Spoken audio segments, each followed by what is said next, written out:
মাননীয় স্পিকারকে ধন্যবাদ জানাচ্ছি। তিনি গতকাল সংসদে এসালমের দোসরদের বিরুদ্ধে তিনি হুঙ্কার দিয়ে এসালমের দোসরদেরকে তিনি থামিয়ে দিয়ে ইসলামী ব্যাংকের পক্ষে অবস্থান নেওয়ার জন্য আমরা জাতীয় সংসদের মাননীয় স্পিকারকে ধন্যবাদ জানাচ্ছি। আমরা ধন্যবাদ জানাতে চাই এই দেশের মাননীয় স্পিকার, আপনি যে ভূমিকা নিয়েছেন, আমরা আজকে মাননীয় অর্থমন্ত্রী, স্বরাষ্ট্রমন্ত্রী এবং বাংলাদেশ ব্যাংকের কাছে আর কোনো দাবি জানাতে চাচ্ছি না, কারণ ইতিমধ্যেই অর্থ মন্ত্রণালয়, বাংলাদেশ ব্যাংক এবং তোনারা সম্মিলিত ইসলামী ব্যাংক 3 মাস হয়ে গেছে, মাত্র সম্মিলিত ইসলামী ব্যাংকের চেয়ারম্যান এমডিও এখনো এমডিও নিয়োগ দিতে পারেন নাই। সুতরাং এই ব্যর্থ লোকদের কাছে আমরা আর কোনো দাবি করব না।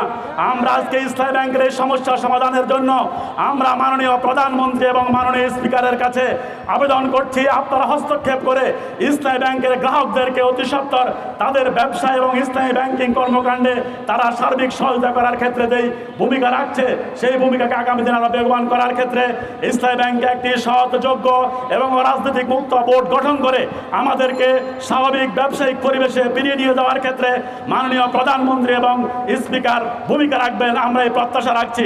আমরাও বলতে চাচ্ছি, আজকে যারা বাংলাদেশ ব্যাংক থেকে ঋণ নিয়ে আপনারা যারা বারবার বাংলাদেশ ব্যাংক থেকে 7,500 কোটি টাকা দিয়ে ইসলামী ব্যাংকে স্বাভাবিক রাখার চেষ্টা করছেন, এটি কোনো একটি বাংলাদেশের অর্থ মন্ত্রণালয়, বাংলাদেশ ব্যাংকের কাজ নয়। কারণ আমাদের নোয়াখালীতে একটি কথা আছে, তোলা বাতে ফোলা বাসে না, এরকম হাওলা দিয়ে এই ব্যাংকে আপনারা রক্ষা করতে পারবেন না। পরিশেষে এই কথাটুকু বলতে চাচ্ছি, আমি অ্যাকাউন্টিংয়ে অনার্স মাস্টার্স MBA করেছি, সেখানে আমরা ঋণ খেলাপির সংজ্ঞা পড়েছি, সেখানে দেখেছি ব্যাংক থেকে লোন নিয়ে ব্যক্তি ঋণ খেলাপি হয় এবং ব্যাংক সেখানে টাকা উদ্ধার করে।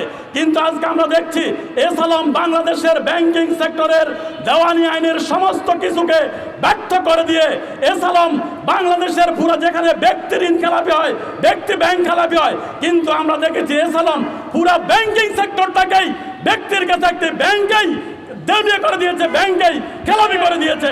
সুতরাং যতদিন পর্যন্ত এসালমের বিচার না হবে, এসালমের ফাঁসির আদালতের ফাঁসির রায় না হবে, ততদিন পর্যন্ত সুষ্ঠু ব্যাংকিং কার্যক্রম পরিচালনার ক্ষেত্রে ইসলামী ব্যাংক গ্রাহক ফোরাম তাদের কার্যক্রম যদি কয়েক বছরও অব্যাহত রাখা লাগে, সেই আন্দোলন চলতেই থাকবে এবং সেই আন্দোলনে আপনারা আমাদের সাথে থাকবেন, এই প্রত্যাশা করে আমার কথা শেষ করছি। আসসালামু আলাইকুম রহমতুল্লাহ।